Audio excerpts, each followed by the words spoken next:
Bem, pessoal, sejam bem-vindos e bem-vindas. Quem estará com a gente aqui ao vivo, bem-vindo, e quem vai nos ver depois também. Eu sou Valdilena Oliveira Martins, eu sou assessora da Coordenadoria de Políticas para as Mulheres, da Diretoria de Inclusão e Direitos Humanos, da Secretaria de Estado de Inclusão e Ação Social do Estado de Sergipe. E nós estamos aqui hoje para fazer, na realidade, um bate-papo. Esse evento vai ser um bate-papo bem descontraído sobre o Outubro Rosa. Todo mundo sabe que é uma campanha, né, criada na década de 90, que objetiva trabalhar, né, e estimular a prevenção, tanto ao câncer de mama como ao câncer de colo de útero, né, prevenção e diagnóstico precoce. E a gente hoje trouxe duas pessoas maravilhosas da área de saúde, que vão aqui, tenho certeza, vão dar um show, e eu vou ficar aqui só calada ouvindo, porque eu quero aprender também, né? Então, gente, eu tenho rapidamente uma leitura para fazer aqui. Segundo o Instituto Nacional de Câncer, o câncer de mama é o segundo tipo de câncer mais comum entre as mulheres no Brasil. Fica atrás apenas do câncer de pele, que corresponde a 29%. Então, a gente precisa, né, estimular esse diagnóstico precoce e trabalhar algumas coisas que a gente pode fazer para prevenção. Mas, sobretudo, a gente está aqui para falar um pouco, né, da importância do autocuidado feminino. Né? A mulher precisa ter essa visão de priorizar, de cuidar da sua saúde, porque quando fala em cuidado em mulher, é sempre mulher cuidando dos outros. Dificilmente a gente fala na mulher com relação ao autocuidado. E o autocuidado não se resume apenas à questão da prevenção, ou diagnóstico precoce do câncer de mama, ou do câncer de útero, ou de qualquer alguma doença. A saúde não se resume só à questão física. Né? O conceito de saúde da OMS deixa bem claro que saúde é um bem-estar físico, psicológico e social, né? É um contexto. Então, quem vai participar aqui com a gente hoje? Primeiro, Cristiano Ludmila Mendes Souza Borges, que é enfermeira e gestora do Ambulatório de Saúde da Mulher da Secretaria Municipal de Saúde da cidade de Aracaju. E desde já a gente quer agradecer, né, o município, a Secretaria de Saúde, por ter liberado essa pessoa maravilhosa e preciosa que vai dar um show aqui hoje. Vai trazer muita informação para a gente. E a outra que vai estar aqui com a gente também é Cátia Solange Andrade Santos Valença, enfermeira também, servidora da Secretaria de Estado da Saúde de Sergipe, lotada na Diretoria de Atenção Primeira Saúde. Também queremos agradecer à Secretaria de Estado da Saúde por ter liberado a Cátia, que vai, junto com Cristiane aqui, né, nos encher de informações e trazer essa visão da necessidade de prioridade, né, da mulher, de se cuidar e de ter essa integralidade no cuidado. Então, Cristiane, Kátia, bem-vindas, boa tarde, fiquem à vontade, vamos falar por ordem alfabética. Cristiane, é com você. Boa tarde, Val. Vou chamar assim de Val, né? Que é assim que a gente uma se dirige à outra. A gente agradece bastante esse convite, é sempre um prazer, né? Estar fazendo atividade junto com você. E quando a gente está com você, sempre a gente está falando de mulheres, né? Muito obrigada pelo convite. Então, o Outubro Rosa, né? Na verdade, foi criado para que um mês para a mulher se olhar um pouco mais, né? A gente sabe que o câncer é uma doença grave, né? Mas no caso do câncer de mama, se descoberto precocemente, pode ser tratado, pode ser curado. Mas o que a gente assim vê, né, de muito grave com relação à doença é um estigma, né? As pessoas ainda têm preconceito e imagine você, mulher, ter o medo que não tem de ter um câncer de mama, né? As nossas mamas é uma representação da nossa feminilidade, do nosso corpo, né? Da nossa sexualidade. Também com as mamas, né? A gente amamenta os nossos filhos. Então, muitas mulheres deixam de buscar esse autocuidado, esse diagnóstico precoce, pelo medo de descobrir alguma coisa ruim, né, e que venha mutilar o seu corpo. Mas o que, né, o Ministério da Saúde trabalha, as secretarias de saúde trabalham, em busca desse diagnóstico precoce. Por quê? Se diagnosticado a tempo, né, se os nódulos forem diagnosticados com até 1 centímetro de medida, pode ser tratado, pode ser curado. Mas, assim, nós mulheres, né, somos criadas, infelizmente a nossa criação ainda é muito para o cuidado do outro. Então, a gente cuida dos filhos, quem tem irmãos pequenos, cuida dos irmãos pequenos, aprende a cuidar dentro de casa, né? Então, a gente vê a nossa mãe cuidando dos idosos, né? Dos seus pais ou dos sogros, e aí a gente vai sendo criada, né, nesse modelo, assim, muito patriarcal também, de que a mulher não deve estar tocando muito o seu corpo, que isso não é coisa de mulher decente, né? E muitas vezes a mulher não conhece o seu corpo, né? Tem vergonha de se tocar. E a gente está falando de se tocar para perceber alguma alteração.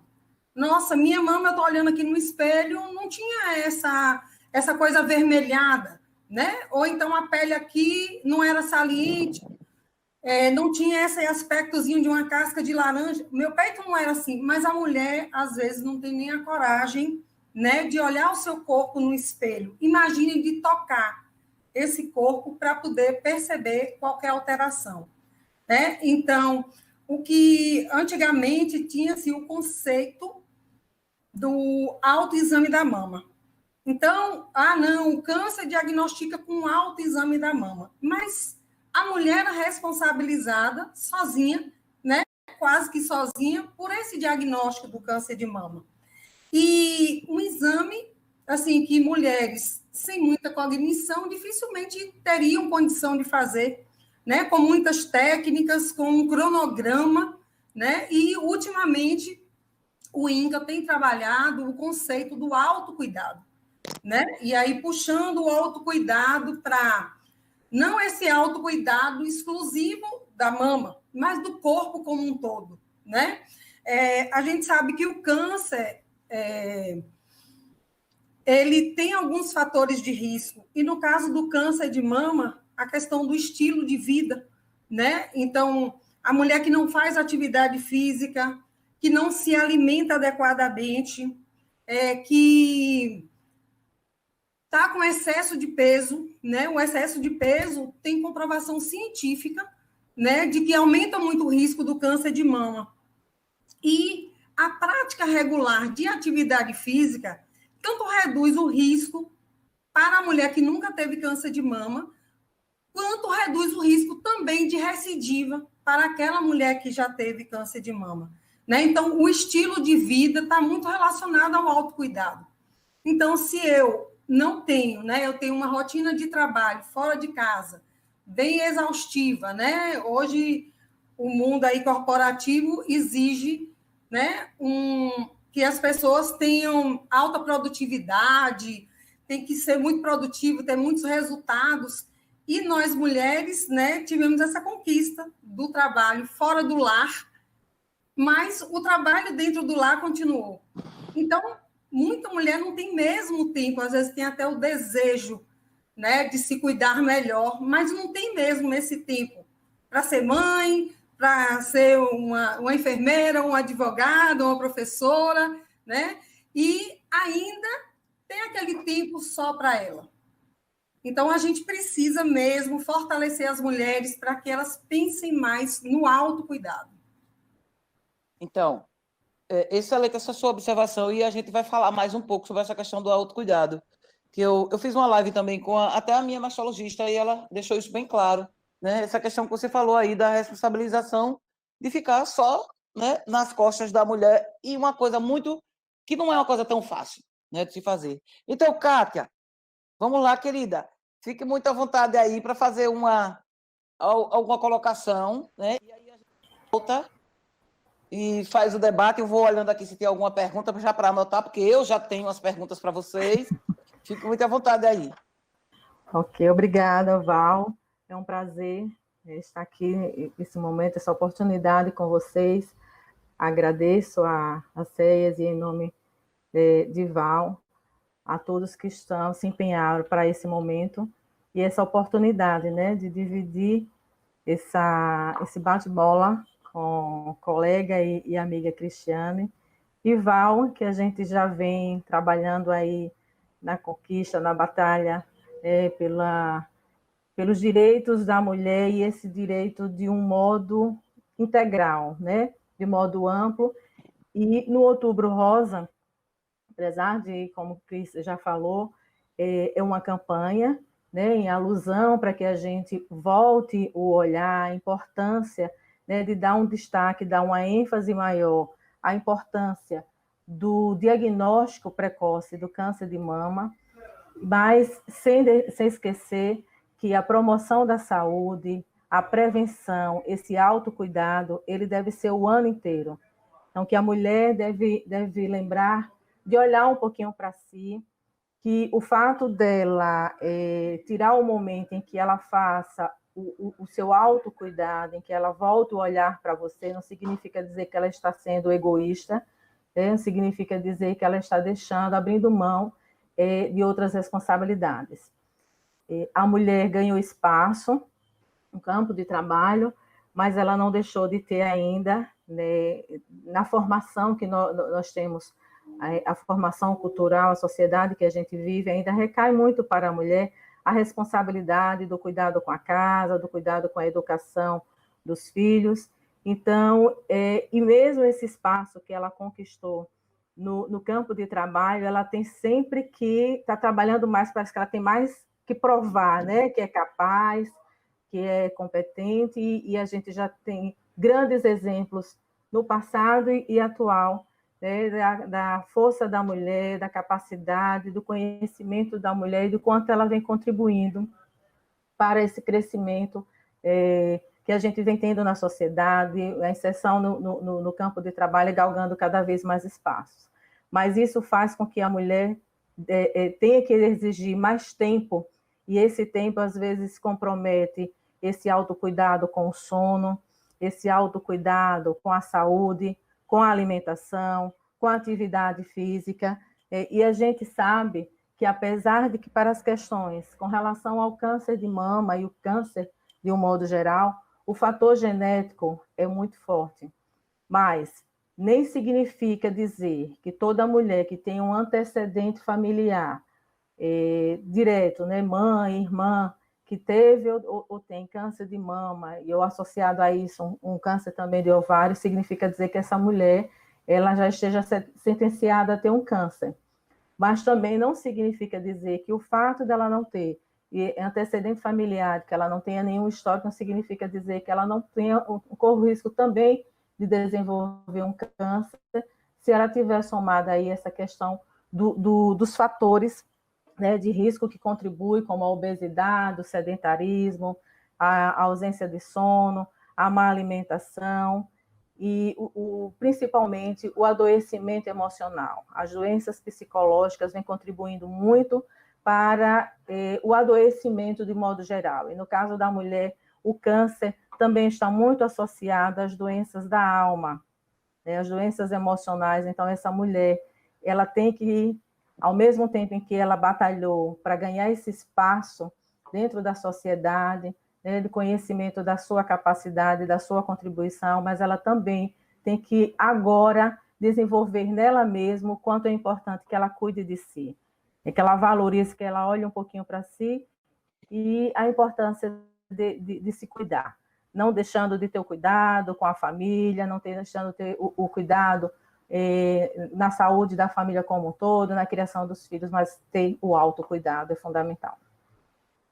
Então, meninas, enquanto a gente para aqui um pouquinho, vocês param um pouco de falar, porque eu vou querer que vocês façam tipo uma exposição dos equipamentos, da forma, dos procedimentos que nós temos no município e no estado, né, com relação a essa pauta. né? O que a mulher, eu mulher, o que é que eu posso procurar, o que é que eu tenho direito, como eu faço, né, para ter acesso. Eu queria que tanto a Kátia como a Cristiane falassem no município e no estado de Sergipe como é o procedimento. Enquanto isso, eu queria falar aqui com as pessoas que estão nos assistindo, agradecer, né, a presença, Socorro Lobato, minha chefe Ana Márcia, diretora de Direitos Humanos e Inclusão, colocou aqui, boa tarde todas, agradecer às duas convidadas, que muito nos honra com a aceitação do convite. São duas doutoras no tema, realmente. Tem Inácia Brito, que também é aqui da secretaria, Rebeca Mello, que é da Ascom, Prite também, colega aqui, Leda Lúcia, que é a nossa secretária. Boa tarde a todo mundo, agradecer as presenças, Cibele, Rosane Cunha, né, que diz que o tema é indispensável e um alerta, né, para as mulheres. Valdeci, Socorro Lobato, Lara, e espero que vocês fiquem aqui com a gente e quem for assistir a gente depois também.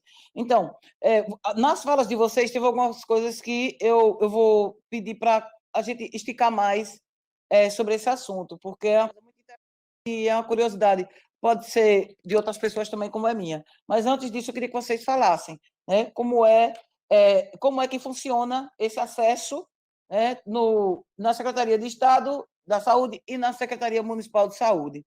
E aí eu passo para você, Cristiane. Então, Val, na Secretaria de Saúde de Aracaju, a gente segue as diretrizes do Ministério da Saúde, né? Há uma controvérsia entre o Ministério da Saúde, INCA e Sociedade de Mastologia quanto à idade, né, para início do rastreamento do câncer de mama com a mamografia, né? A mamografia é o exame considerado padrão ouro para o diagnóstico, né, de lesões, de suspeitas do câncer de mama. No Ministério da Saúde, no INCA, a recomendação é que esse exame seja feito, né, a gente solicite para mulheres de 50 a 69 anos, né, e a cada 2 anos, certo? Já a Sociedade de Mastologia recomenda que seja a partir dos 40 anos. No município, a gente tem solicitado, né, para mulheres a partir de 50 anos, mas também não exclui o requerimento do exame em outras faixas etárias, se for julgado necessário. O ideal é que a mulher se dirija à unidade de saúde, né, perto da sua casa, pelo menos uma vez por ano, né, onde ela vai fazer o seu cuidado feminino. Nesse cuidado feminino, é feito o exame clínico das suas mamas, independente da sua faixa etária, né? Sim. Aí, conforme a sua faixa etária, a gente vai fazer também o exame de rastreamento do câncer de colo de útero, né, que é o Papa Nicolau, o exame preventivo. E se houver alguma alteração, né, tanto nesse exame clínico da mama ou no exame ginecológico, essa mulher é encaminhada para o SEMAR, né? A gente, há um tempo atrás, os nossos serviços eram descentralizados, mas há cerca de um ano e meio, a gente centralizou os serviços no SEMAR no intuito de monitorar melhor o cuidado dessas mulheres.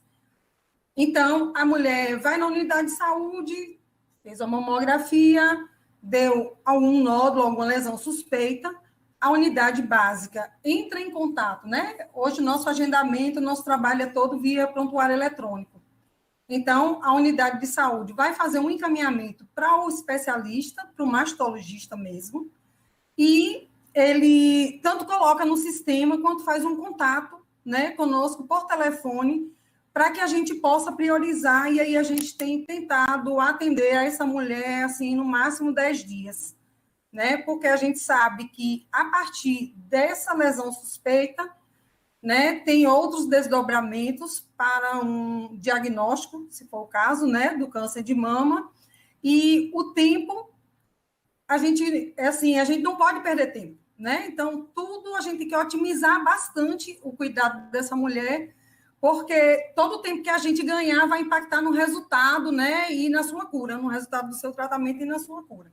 Então, o fluxo é esse. Qualquer mulher, né, que seja residente em Aracaju, e acredito que no restante do estado é semelhante, procure a unidade de saúde perto da sua casa. Rotineiramente, a gente fala em rastreamento. Rastreamento é pedir um exame para uma população em determinada faixa etária, né? E naquela faixa etária é onde há o risco maior, e a gente vai pedir esse exame mesmo que essa pessoa não tenha nenhum tipo de sintoma, né? Então, são 2 tipos de atendimento. É para aquela mulher que não está sentindo nada, mas ela está numa faixa etária de risco, e é para aquela mulher, né, que no seu autocuidado, lá na hora do banho, na sua relação sexual, o companheiro, a companheira percebeu algo diferente na mama, né? E aí procura um posto de saúde, procura um enfermeiro, procura um médico, para poder já começar uma investigação, né, do que o que é que está de diferente no corpo daquela pessoa. Então, assim, esses serviços são de porta aberta na unidade de saúde. No SEMAR, o serviço é referenciado, né? A gente não tem porta aberta, é um serviço especializado, mas nós temos procurado dar a maior prioridade a esses casos, né? Lá nós realizamos a biópsia, né? Então, a biópsia de mama a gente faz também citologia de mama, se necessário, né? Então, aquele exame básico para o diagnóstico do câncer de mama, a gente faz. Geralmente, não demora muito o resultado, porque também a gente fica, né, fazendo monitoramento para que esse resultado chegue logo, porque a depender do resultado ainda vem, né, um outro caminho mais árduo, mais penoso para a mulher e para a família dela. Então, muito obrigada, Cris. Agora, Kátia, bora lá com a em Aracaju. Então, a Secretaria de Estado... desculpe, Aracaju é Cristiane, como é no Estado, no geral. Estou confundido, desculpe. A Secretaria de... Normal, tudo bem. A Secretaria de Estado, ela é responsável, né, por fazer o monitoramento, o acompanhamento desses serviços.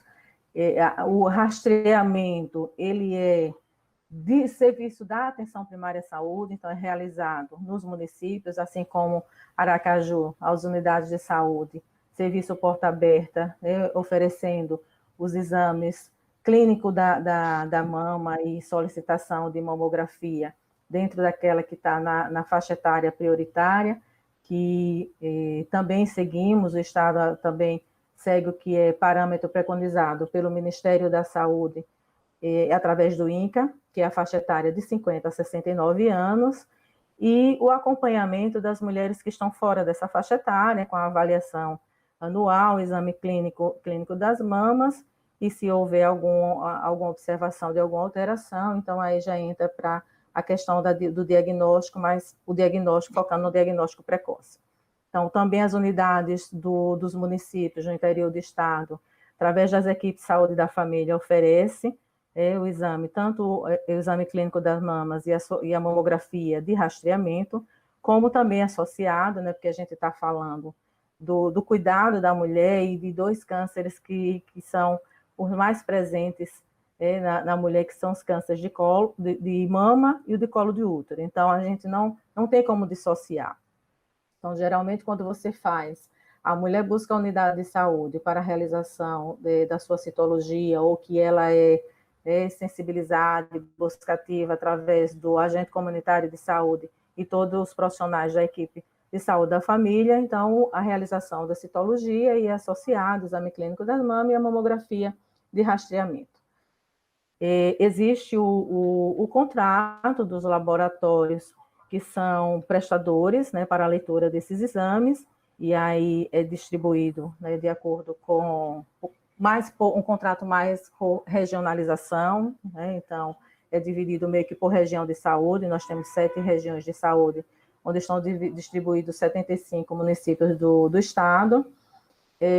O Centro de Atenção Integral à Saúde da Mulher, o CAISME, com seu laboratório de monitoramento, a garantir a qualidade das citologias, e também como referência para o nível de ambulatório especializado para aqueles casos, tanto no caso da patologia cervical, quando a mulher apresenta um exame de citologia alterado ou alguma outra O problema é que, uma vez avaliado pelo profissional, ela tem a necessidade de passar pela avaliação da ginecologia ou atendimento já pela patologia cervical, e também a mastologia, como também o CAISM, ele é a referência maior no estado para a oferta em mamografia e também acompanhamento pelo mastologista. Nós temos centros maiores, a exemplo de Lagarto e de Itabaiana, que são sede de regiões, que oferece também serviço especializado, mas a grande maioria, a referência é o CAISM. Então, Kátia, só para continuar a sua fala aí, CAISM significa o quê? Centro de Atenção Integral à Saúde da Mulher. Ah, pronto, beleza. Porque, inclusive, nós temos, são as siglas bem semelhantes. Para Aracaju, no Semar Siqueira Campus, é o CAASM, que é o Centro de Atenção e Acolhimento à Saúde da Mulher de Aracaju. Ele é municipal, é para Aracaju. E o CAISM é referência estadual, que é o Centro de Atenção Integral à Saúde da Mulher. Então, eu queria comentar um pouco com vocês sobre um índice que eu li, que quase 75% das mulheres que têm câncer de mama é abandonada pelos maridos. 75% das mulheres que têm, né, um parceiro, quando descobrem que tem esse câncer de mama, os parceiros abandonam. E eu queria que vocês comentassem um pouco sobre, vocês que estão no dia a dia, na linha de frente, que estão vendo, o que é que vocês me dizem desse índice, né? E essa questão, outra questão que também eu quero que vocês falem logo depois, é essa questão do toque, né? Que nós vivemos numa sociedade cheia de tabus, como a própria Cristiane falou, que sempre foi proibido à mulher o toque no seu corpo, o autoconhecimento do seu corpo. Isso é muito permitido para os homens, né? Até estimulado, mas para a mulher, até hoje, isso é tabu. Então, duas coisas que eu queria que vocês comentassem, fica à vontade para as duas comentar as duas coisas, e vamos lá, Cristiane. Então, Val, essa questão do toque, né, realmente, na infância, né, infelizmente, a nossa criação ainda é assim. Menina tem que sentar de perna fechada, o que é que tá pegando aí, o que é que tá botando a mão ali, né? E o menino é muito estimulado a olhar o seu corpo, a sua sexualidade, e no momento que essa mulher, né, percebe qualquer alteração no seu corpo, ela vai ter muita dificuldade. Essa questão do abandono dos parceiros, um dia desse a gente teve uma situação no ambulatório que foi muito triste para todos nós. Uma mulher do interior, uma mulher jovem, 35, 36 anos, que chegou com câncer nas duas mamas, já em estado muito avançado. E aí eu já quero tocar num assunto, né, da sororidade entre as mulheres. Foi uma situação triste, foi uma situação bem emocionante, porque essa mulher foi trazida por uma vizinha, uma senhora, assim, né, muito simples, muito humilde. E quando eu fui conversar com a senhora, ela me disse, e aí foi que eu fiquei mais triste ainda, assim, o marido dela bate nela, né, ela é agredida pelo companheiro dela, e o companheiro não deixa nem ela sair de casa, como se ela vivesse em cárcere privado. Qual é o poder que uma mulher, né, que vive em cárcere privado tem para poder se cuidar, né? Então, a gente, né, todo mundo se movimentou, se mobilizou para poder, porque, infelizmente, a mulher estava numa situação já muito debilitada, né? Então, assim, o que a gente quer reforçar é que o corpo é da gente, né? O corpo é nosso. E a gente tem que cuidar desse corpo, né? Os religiosos dizem até que o corpo da gente é o templo do Espírito Santo, Pois né? Por que a gente não pode cuidar bem desse corpo? E a questão né, de quando essa mulher passa por uma cirurgia, às vezes a sua mama é mutilada, né? Parece que o companheiro que aquela mulher tem está muito mais voltado para aquele corpo, né? Para o uso daquele corpo, do que aquela mulher como um todo, como um corpo, como uma pessoa, né? Como a mãe dos filhos. E aí tem homens que não dão conta, né, dessa situação. Eu já tive uma situação na mama, né? Não foi um câncer de mama, mas se não fosse pela parceria do meu companheiro, teria sido muito mais difícil para mim. né? Então, assim, a mulher que está fazendo um tratamento, né, para câncer de mama, o câncer ginecológico também, né? O câncer ginecológico, após o tratamento, a mulher fica com muitas sequelas, né, em sua genitália, com uma secura vaginal, com dificuldade na relação sexual. Então, essa mulher precisa muito de apoio emocional, né? Apoio emocional da sua família, dos seus amigos. Às vezes a mulher, né, ali com tanto medo, tão humilde, tão simples, ela percebe alguma alteração, mas ela tem medo de falar com qualquer pessoa, né? Então, o quanto é importante desse cuidado mútuo entre as mulheres, né? A sororidade. Porque, nesse caso que eu falei mesmo, se não fosse por essa senhora, né, a vizinha que acolhesse e trouxe trouxe como se fosse uma mãe da moça, né? Essa moça nunca nem chegaria, ela poderia, né, o câncer dela evoluir para uma situação que, né, nem sobrevivesse, né? Então, assim, a gente precisa olhar o adoecimento feminino, né, com mais cuidado, com mais respeito, nós profissionais de saúde, nós profissionais da assistência social, porque há todo um sofrimento, né? Um dia desses era uma mulher falando que, não, eu não posso me cuidar, eu não posso sair para me cuidar, porque quem vai cuidar dos meus filhos? Né? Quem vai cuidar dos meus filhos? Exato. Só que a mulher se esquece que, se ela não estiver bem, o seu corpo saudável, a sua mente também, né? Esse momento que a gente está vivendo da pandemia, o quanto ficou claro a importância da saúde emocional, que ainda é vítima de tanto preconceito, né? Então, Exato. assim, se a gente não tiver com o nosso corpo físico, o nosso corpo espiritual bem fortalecido, a gente também não cuida de ninguém, né? Por que eu só vou cuidar e vou esquecer de mim? Então, isso que você falou, infelizmente, é uma realidade.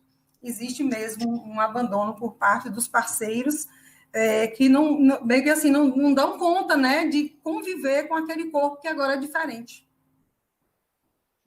E aí, Kátia, quer falar sobre as duas coisas? Isso, infelizmente, sim. Isso, infelizmente, é uma realidade, até mesmo ainda pelo modo de criação, né? Pelas questões culturais que nós temos. Então, a mulher, ela é criada, ela é preparada para suportar todo o processo de adoecimento dentro da família, seja do seu parceiro, seja dos filhos, mas, infelizmente, o homem não. Não só na questão do caso de um câncer, no câncer de mama, né? Principalmente no caso da mulher que ela é mutilada, porque a mama tem muito disso, da questão da sexualidade da mulher. Então, mas a gente também tem no caso de mulheres que são abandonadas porque têm filhos especiais, e aí a gente teve grandes exemplos, né, naquele boom da questão da microcefalia causada pelo Zika vírus. Exato. Né? A mulher que é abandonada pelo seu parceiro após sofrer uma violência sexual, então o parceiro também não dá conta, né, de estar mais com essa mulher porque acha que porque ela teve o corpo invadido por um outro homem, ela é impura, ela não serve mais para ele. Então, infelizmente, isso é ainda muito da nossa cultura. E nós temos, né, a gente já vem falando disso há um bom tempo, mas a gente tem que pensar cada vez mais de como é que nós estamos criando esses homens, né? Como é que a gente, porque por mais que a gente fale que mudou, que direitos iguais, mas na prática não é muito isso. A gente fala tanto direitos iguais, já começa que quando vai fazer revelação do sexo do bebê quando a mulher está gestante, é o azul para representar o masculino e o rosa para representar o feminino. Então, é meio que a gente fala de uma coisa, constrói de um lado e desconstrói de outro. Então, é uma realidade, não só com relação ao câncer, mas em muitas situações da mulher que realmente ela é abandonada pelos seus parceiros, e o quanto ela precisa ser empoderada e empoderar outras mulheres, inclusive mulheres que também já passaram pela experiência, né, de um câncer, seja o câncer de mama, mas qualquer outro tipo de câncer, de um enfrentamento e de superar, e de, acima de tudo, buscar o tratamento, o diagnóstico em tempo hábil, buscar esse tratamento em tempo hábil, se sentir fortalecida, realmente motivada, inclusive por isso, né? Ao invés de ela pensar assim, como é que eu vou me cuidar, como é que eu vou me tratar e quem vai tomar conta dos meus filhos, mas ela pensar que se ela não fizer isso, os filhos vão ficar sem essa mãe, os filhos vão ficar sem esse cuidado, e os filhos não vão dar conta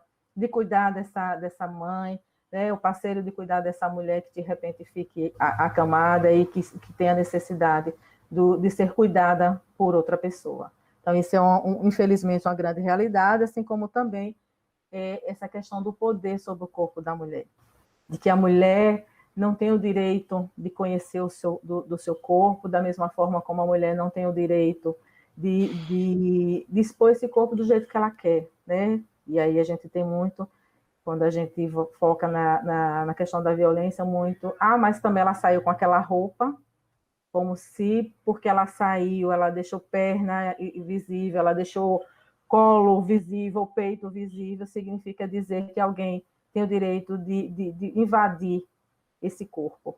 Então, infelizmente, tem muito disso, da mulher não ter o direito de se tocar, de se conhecer, e por essa questão muito, né, sempre do privado, da menina que tem que se portar, ela tem que falar baixo, ela não pode gargalhar, ela tem que sentar sempre de perna fechada, e ela não vai, ela fica tendo medo desse corpo, e ela tem medo, inclusive, de conhecer, de se expor, de se colocar na frente de um espelho, e entender que ela é a dona, né, e ser senhora do seu destino, senhora do corpo que lhe pertence. Inclusive, cuidar bem dele para poder abrigar essa alma que precisa ser feliz, e que a felicidade dessa alma também está muito, né, desse espírito está muito dependente da questão do físico.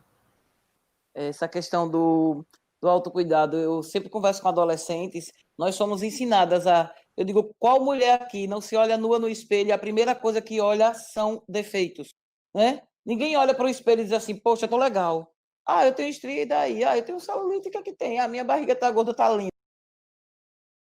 Né? Então, assim, as pessoas, nós não somos ensinadas desse jeito, pelo contrário, você vê cada mulher lindíssima, com o corpo extremamente perfeito, que vê, né, ainda defeitos e imperfeições.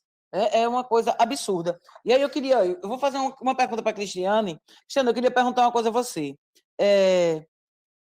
Curiosidade que eu acho que é de muita gente. A gente fala na mamografia e na ultrassom, na ultrassonografia.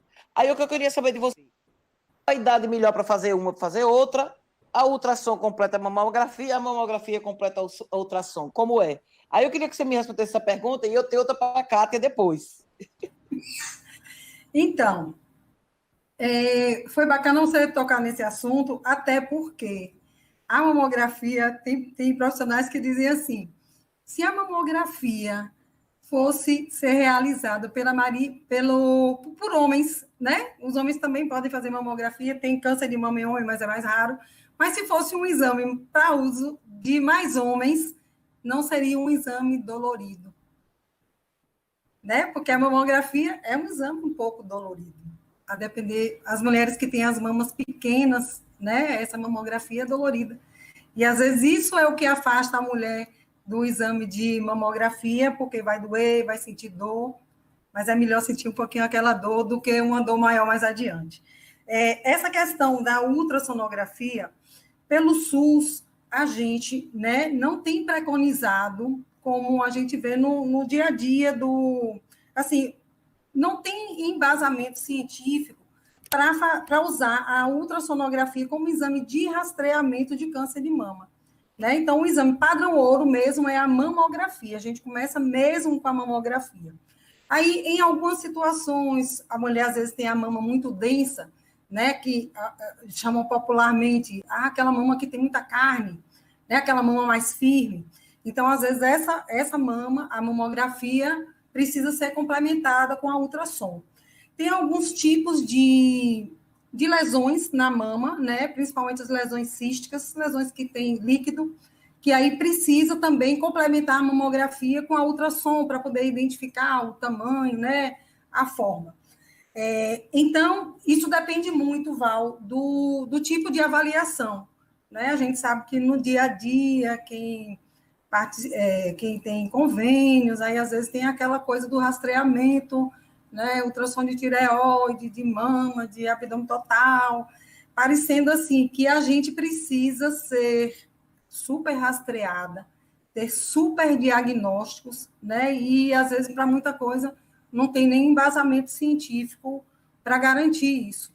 Então, a mamografia e a ultrassonografia vai depender. Às vezes, a mulher mais jovem, né, tem uma alteração na mama, uma alteração palpável na mama. A depender do formato, o profissional médico vai solicitar uma ultrassonografia, né? E tudo depende dessa avaliação clínica da mulher para poder definir qual é o exame que vai, né, ajudar melhor naquele diagnóstico.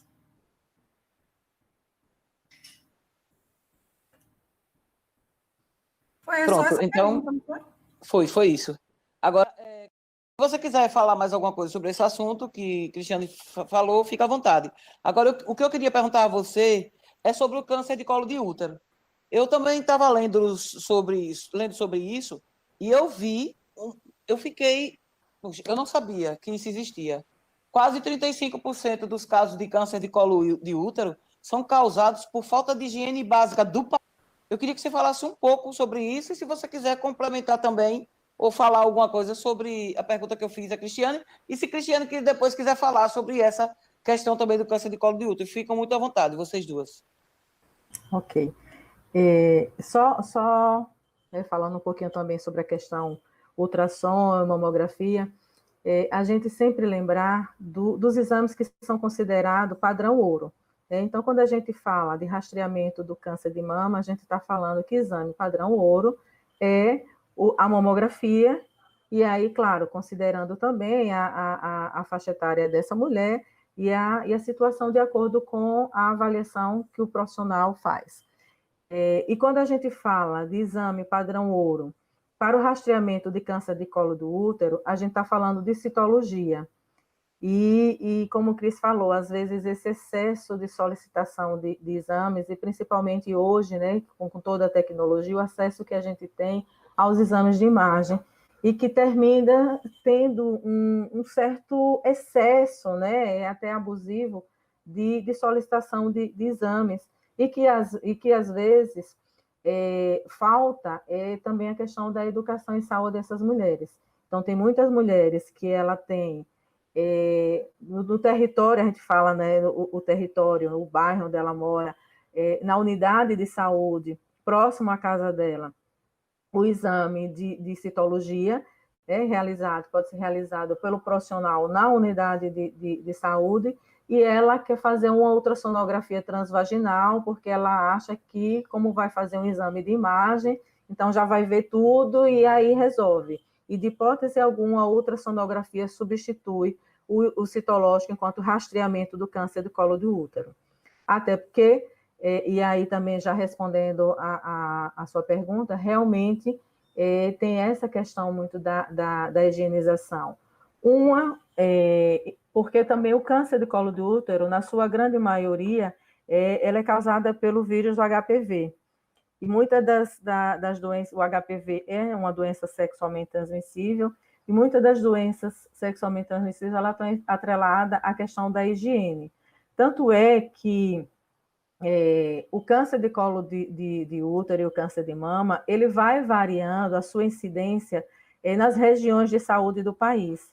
Então, por uma questão de acesso à educação, da questão mesmo de estilo de vida, de condições de vida, da questão de higiene, o câncer de colo de útero ele está em maior incidência na região norte do país e depois na região nordeste.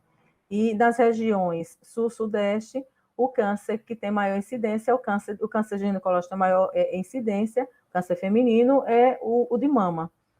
Então, realmente, está muito associado, assim, às questões de higiene, assim como também está associado à mudança, né, de parceiros.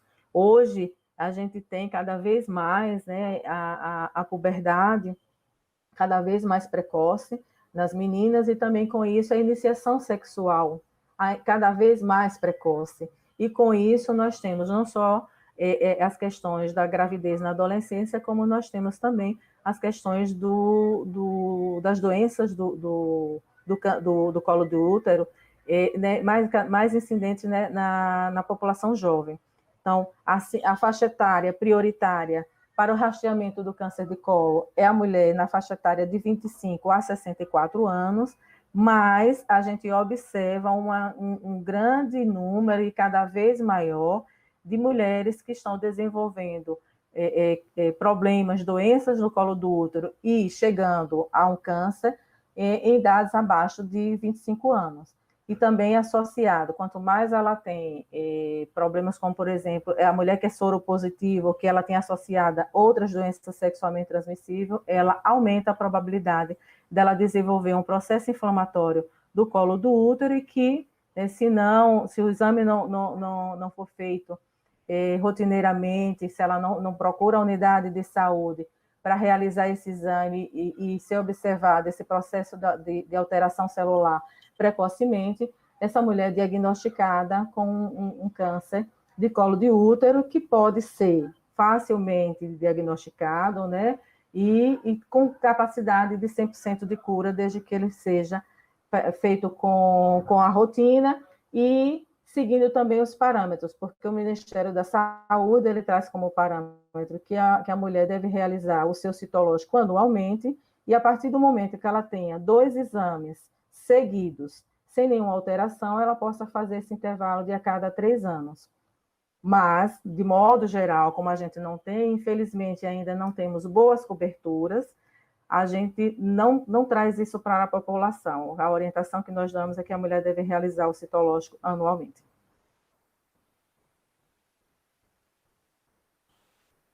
Então, Cristiano, você quer falar alguma coisa sobre essa questão do Quero sim, contágio? Val, só complementar o que Catinha trouxe.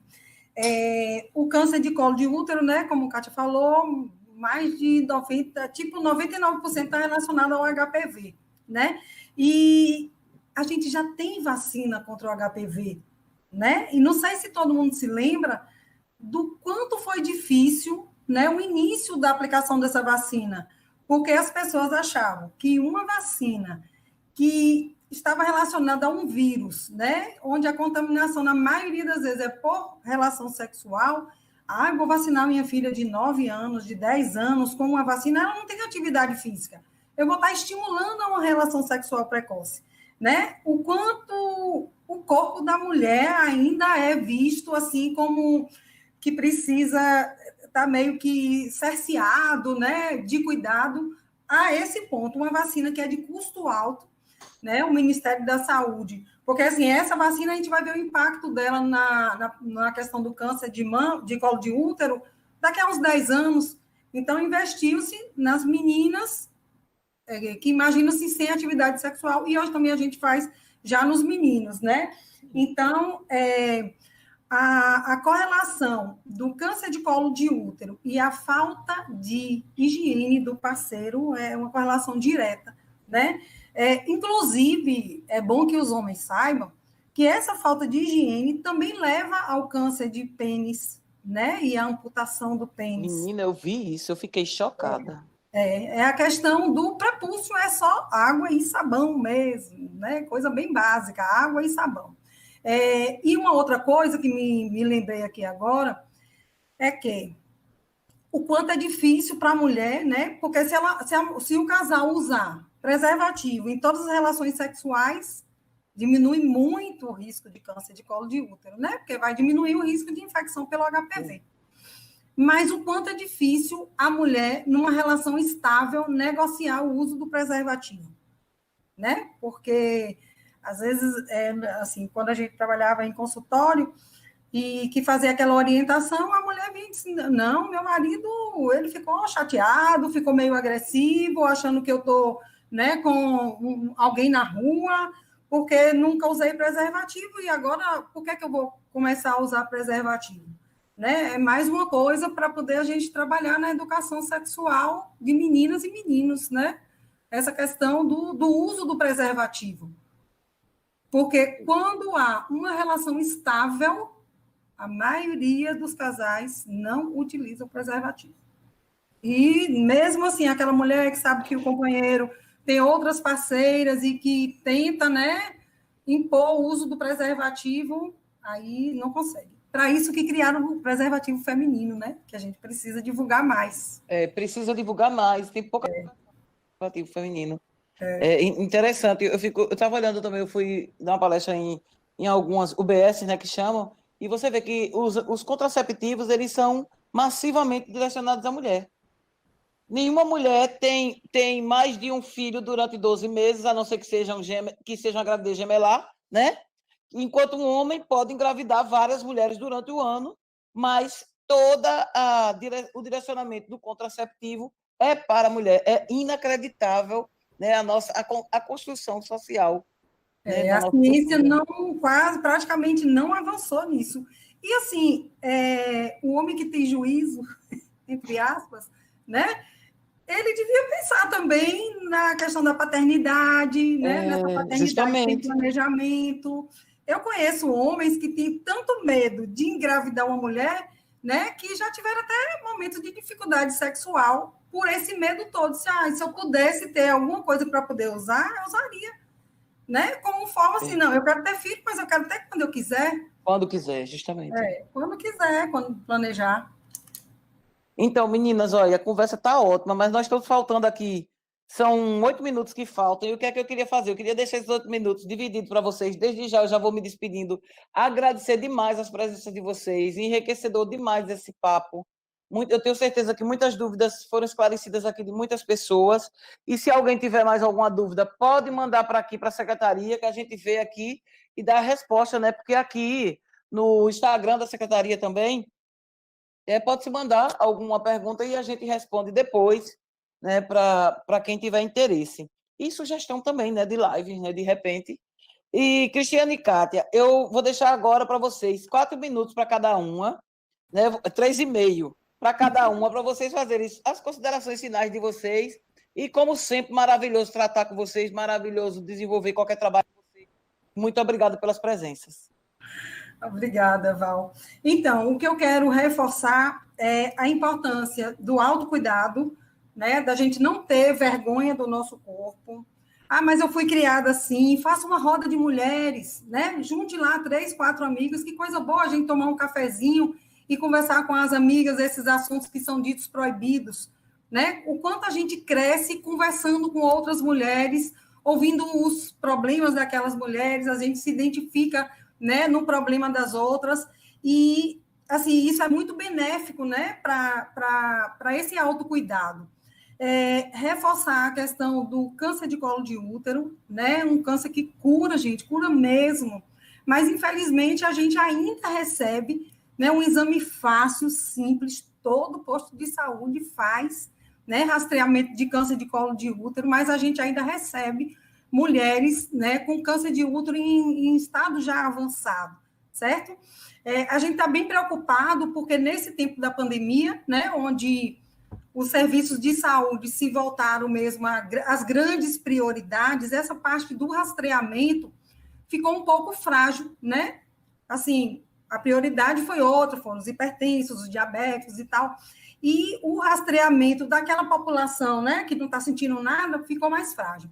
Então, a gente quer, né, incentivar essas pessoas que busquem os postos de saúde para fazerem os seus exames de rastreamento do câncer de colo de útero, do câncer de mama, porque a pandemia atrapalhou um pouco essa rotina que aquela mulher, né, já tinha. Então, assim, não percam mais tempo. Os serviços já estão funcionando normalmente, né? Em Aracaju, todos os postos de saúde já estão, né, com exceção de 4 postos que só atendem Covid, mas os demais estão fazendo a parte do rastreamento de câncer de colo, para a gente descobrir, para a gente tratar, né? E lembrar também que o outubro é rosa, mas que para nós mulheres, né, assim, fazendo um paralelo aí com a cor rosa, apesar de não ser muito a favor dessa coisa de rosa, é cor de mulher, mas que a gente torne nossa vida, enquanto mulher, enquanto mãe, enquanto profissional, mais rosada, mais leve, né? Quem sabe até mais florida, e com certeza com mais saúde e mais feliz também.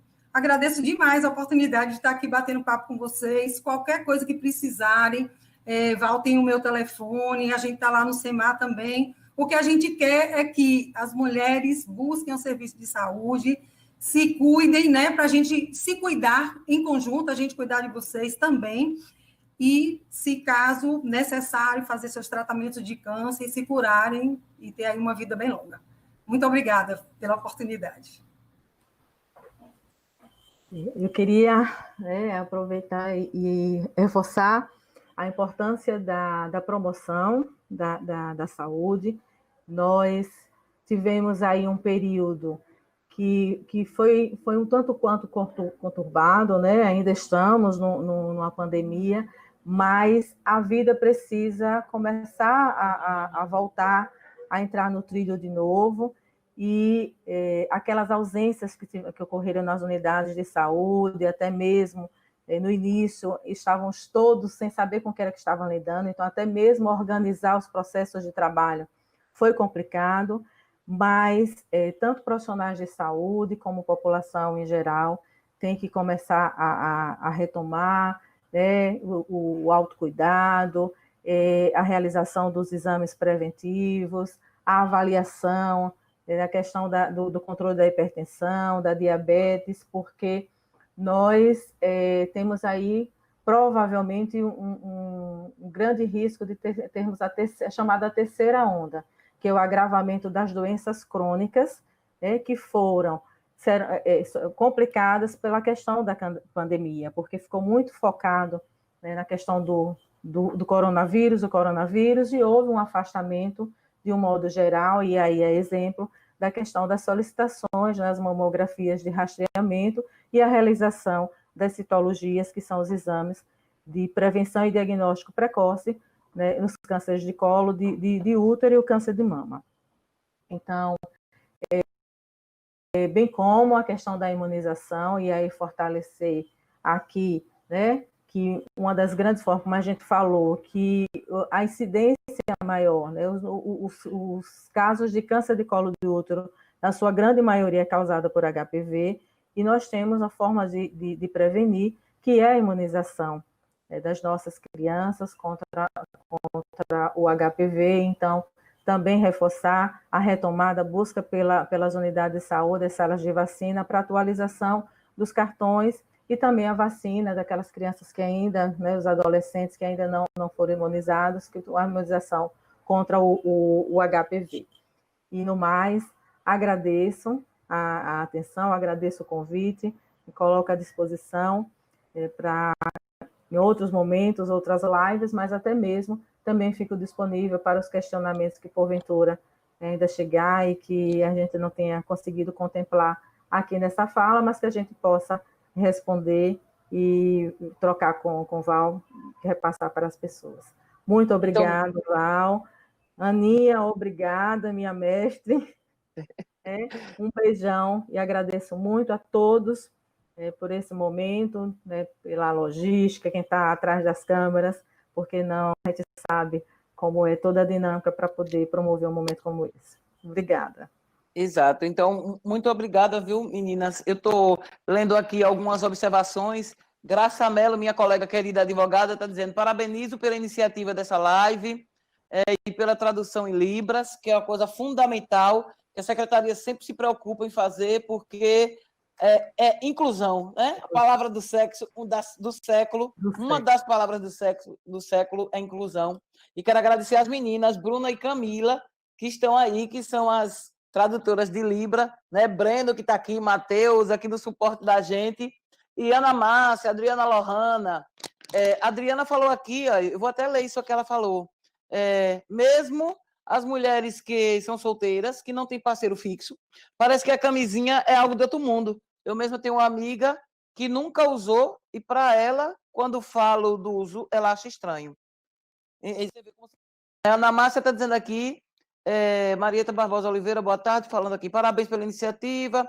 Gostaria de saber se a SES, CMS e a JU trabalham em equipe, com a equipe multidisciplinar, com cuidados paliativos. Aqui é uma pergunta, né? Ela fez uma pergunta aqui, não sei se algum de vocês quiser responder, ainda a gente responde. Excelente debate, a Dígena falou. Ana Márcia está fazendo aqui. Por nada, Ana. Inácia, muito obrigado, parabenizando, parabéns pela iniciativa. Então, essa fala de Ana aqui, a SEAS da IDH, que é a Diretoria de Direitos Humanos, agradece a disponibilidade de vocês duas, muito obrigada, né? E essa questão aqui de Ana Márcia, né, que perguntou se vocês trabalham, SES e SMS, trabalham com a equipe multidisciplinar em cuidados paliativos. Algum de vocês quer falar um pouco sobre isso? Mesmo a gente já tendo se despedido, não custa nada, né? Então, os cuidados paliativos é algo que a gente está começando a fortalecer, agora principalmente na atenção primária à saúde, embora ele já exista desde a primeira portaria de habilitação das unidades de atenção oncológica, mas a gente tem trabalhado com foco na multidisciplinaridade e lembrando que cuidados paliativos ele não é exclusivo do paciente oncológico, mas cuidado paliativo era para aquelas pacientes que tenham doenças que são prolongadas ou doenças que acometam a capacidade, limitando, né, o paciente, são as doenças cardiovasculares, as doenças degenerativas, não só o câncer. Então, a gente tem trabalhado muito na questão de fortalecer o cuidado paliativo na atenção primária à saúde, porque a gente não pode esquecer que tudo começa na atenção primária, né? O rastreamento, o diagnóstico precoce, ele começa na atenção primária, o paciente passa pelos níveis de atenção, né, no cuidado, mas é para o seu território que ele volta. Então, é na atenção primária à saúde. Então, também os cuidados paliativos deve ser trabalhado na atenção primária à saúde. Então, Cris, quer falar alguma coisa sobre isso? Então, a gente trabalha em parceria, né, com o CAISM. Às vezes os serviços se complementam. E as nossas usuárias, a partir do diagnóstico de câncer, elas são encaminhadas, né, para a rede oncológica do Estado, para o USE, para o Hospital Cirurgia, né? E nesses locais tem um cuidado multidisciplinar. Mas a gente também tem, assim, um encaminhamento, por exemplo, para psicologia, né? É uma frente de trabalho que precisa ser ampliada. Essa questão, depois do diagnóstico, que outros cuidados, né, para além da quimioterapia, da rádio, da cirurgia, precisam ser proporcionados a essa mulher, a essa pessoa. E aí eu falo rede oncológica de modo geral, né? O que é que a gente precisa, enquanto Estado, enquanto município, implementar, né, nesse cuidado mais ampliado da pessoa com câncer.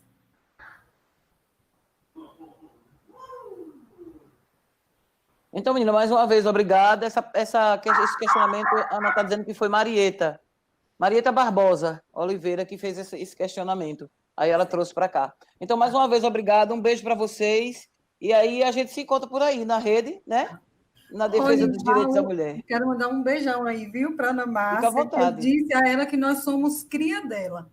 Porque eu e Kátia e mais outras colegas, né, começamos, ela foi a nossa primeira chefinha nesse movimento de cuidar da mulher. Então, a gente é cria dela. Eu sabia que ela era mais velha do que o que ela diz. Eu sabia que ela era mais velha do que o que ela diz. Sabia. Não é tanto, não. Então, Kátia, muito obrigada. Obrigada, Paulo. Obrigada. Obrigada, Cris. Beijo, gente, tchau. Meninas aí, ó, das Libras. Beijo. Tchau, todas e todos. Obrigada. Até mais.